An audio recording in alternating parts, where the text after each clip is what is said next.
रमाईनं बाबासाहेबांच्या कार्याचा पाया रचला मित्रांनो. रमाईनं बाबासाहेबांच्या कार्याचा पाया रचला, तर त्याच कार्याला कळसापर्यंत नेण्याचं काम माईसाहेब आंबेडकरांनी केलं. परंतु दुर्दैवानं माझ्या समाजानं माईसाहेबांना स्वीकारलेलं नाही. माईसाहेब आंबेडकरांचं योगदानच माहीत नाही. अरे ज्या माय माऊलीचं अंत्यविधी सरकार करतो, ज्या माय माऊलीचा अंत्यविधी सरकार करतो त्यावेळेला कुठं होता आंबेडकरी समुदाय? त्यावेळेला कुठं होता आंबेडकर समाज? हा प्रश्न पडतो की नाही मित्र हो? ज्या वेळेला 6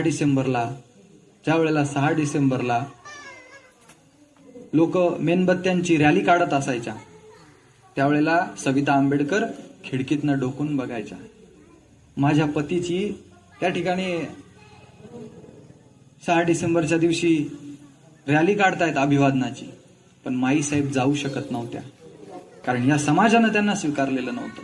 त्यांच्यावरती आरोप केले, माईसाहेबांवरती आरोप केले.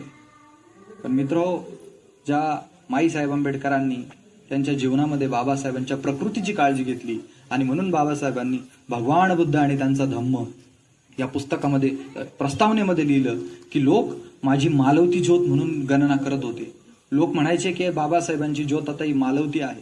त्या काळामध्ये बाबासाहेबांच्या मालवत्या ज्योतीला प्रकाशमान करण्याचं कार्य जर कोणी केलं असेल तर ते सविता आंबेडकरांनी त्या ठिकाणी केलंय मित्र. फार हाल अपेक्षा काढल्या. आज नवबौद्धांना NB म्हणून ज्या सवलती मिळतात ना, त्या सवलतींच्या जनक माईसाहेब आंबेडकर आहे. किती लोकांना माहिती आहे मित्र? ज्या वेळेला मोरारजी देसाईंचं सरकार होतं आणि त्या सरकारमध्ये ज्या मागासवर्गीयांच्या SCच्या ज्या सवलती आहेत त्याच्यामध्ये मागणी झाली की नवबौद्धांना सुद्धा त्या सवलती मिळाव्या. त्यावेळेला मोरारजी देसाई म्हणतात की तुम्हाला कोणी धर्म बदलायला लावला? देशाचा पंतप्रधान म्हणतो तुम्हाला कोणी धर्म बदलायला लावला? त्या मोरारजी देसाईंच्या विरोधामध्ये रान पेटवण्याचं काम माईसाहेब आंबेडकरांनी केलं. गल्ली ते दिल्ली चळवळ उभारली आणि नवबौद्धांच्या सवलती त्या ठिकाणी माईसाहेबांनी मंजूर करून घेतल्या. मित्र, हे माईसाहेबांचं काम आहे. नामांतराच्या लढ्यामध्ये असेल ते माईसाहेबांचं योगदान आहे.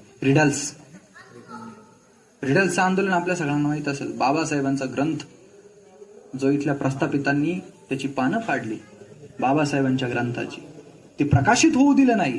बाबासाहेबांचं लिखित साहित्य, त्या लोक म्हणाली की आता या साहित्यातला काही भाग वगळा. त्यावेळेला माईसाहेब म्हटल्या, जोपर्यंत मी जिवंत आहे तोपर्यंत माझ्या पतीच्या एकही शब्द खोडला जाणार नाही. इतकी पतिनिष्ठा त्या व्यक्तीकडे होती जी शेवटपर्यंत